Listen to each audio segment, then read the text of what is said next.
strapping young man in the middle of this photo is my best friend John from high school.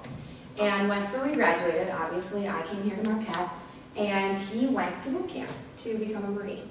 And he has recently finished his training and now has a standing position in the Marine Corps. As a standing officer in the Marine Corps, he can carry this around and kill people with it in war. But he cannot come home and have a beer. Does this make a lot of sense? I don't really think so. And by the looks on most of your faces, I'm thinking that none of you do either.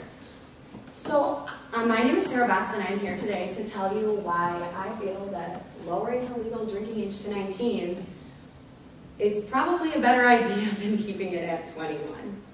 So to start off, let me just tell you that I think that raising the drinking age to 21 doesn't make a lot of sense, obviously by the pictures I've shown you.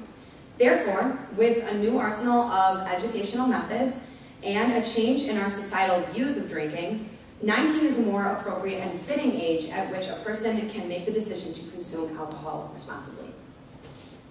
So let's look at some history. In 1984, the National Minimum Drinking Age Act was implemented. Why? Well, the Federal Aid Highway Act twisted the arms of all of our states and told them that if they don't raise their drinking age to 21, we don't get money for our highways. Okay, that makes sense. So why 21? 21 obviously does not work, and here's why. Prohibition. In the past, prohibition has been implemented by the government. And according to CBSnews.com, obviously prohibition didn't work because alcohol consumption skyrocketed during the prohibition. And technically, raising the drinking age to 21 is a form of prohibition. Drunk driving and binge drinking, obviously, are two really, really big factors for raising the drinking age to 21. But according to a research paper written by Dr. Miron and Dr. Teitelbaum on the subject of drinking and driving, there has been a significant decrease since the drinking age has been raised, but it's not because the drinking age was raised. The decrease began after Vietnam, which was when states originally began lowering their drinking ages because they didn't understand why soldiers could see the horrors of war but then couldn't have a beer in a bar. And then also, it doesn't take into account the advancement in medicine and the precautionary safety measures that are put into our vehicles today. Obviously, there are less fatalities because we can prevent death at a hospital and we can prevent death in your car. Drunk driving also has gone down for underage drinkers, but not for people above 21, which obviously is the drinking age. And yes, it's gone down, but binge drinking has gone up, so it's created an even bigger problem raising the drinking age has. And finally, pre-gaming. Pre-gaming is a phenomenon where you drink to go drink.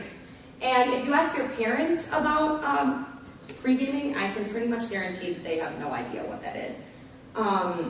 Generations who were able to drink at 18 didn't see drinking as such a novelty as we do today. And that's a quote from Caleb Daniloff, who wrote Drinking 18 versus 21, which was an article that was posted on the Boston University website.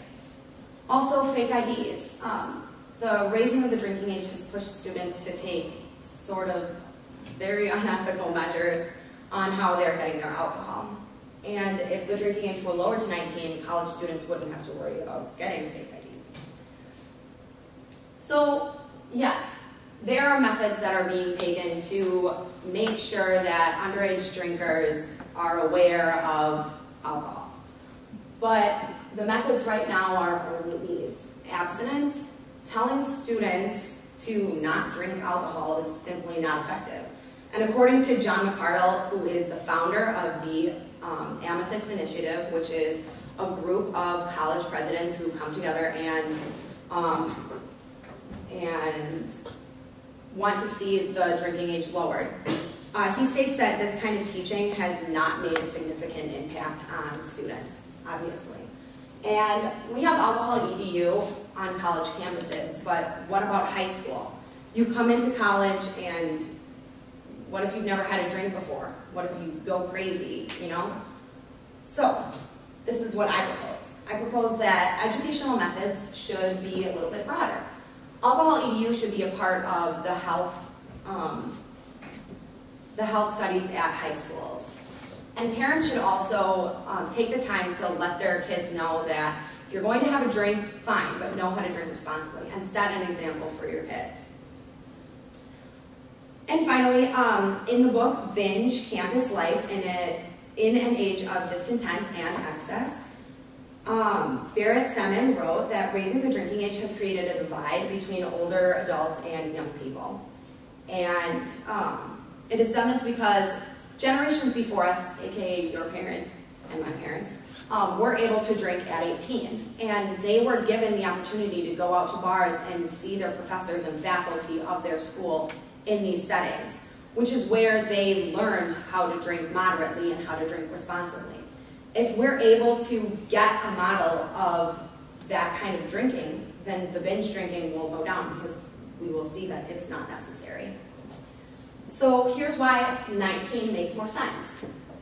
We did 18 and it didn't make everyone happy. Why? Because 18 brings alcohol into high schools. And high school is not an appropriate time for you to be drinking.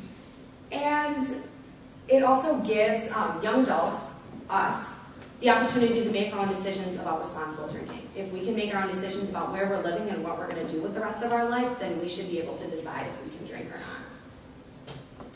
In conclusion, it doesn't make sense that a person at age 18 can run off and carry a gun and fight our country's wars, but cannot enjoy a cold beer. By understanding that education and perspective is the foundation for responsible drinking habits, we can clearly see that 19 is a reasonable age to begin drinking. Thank you.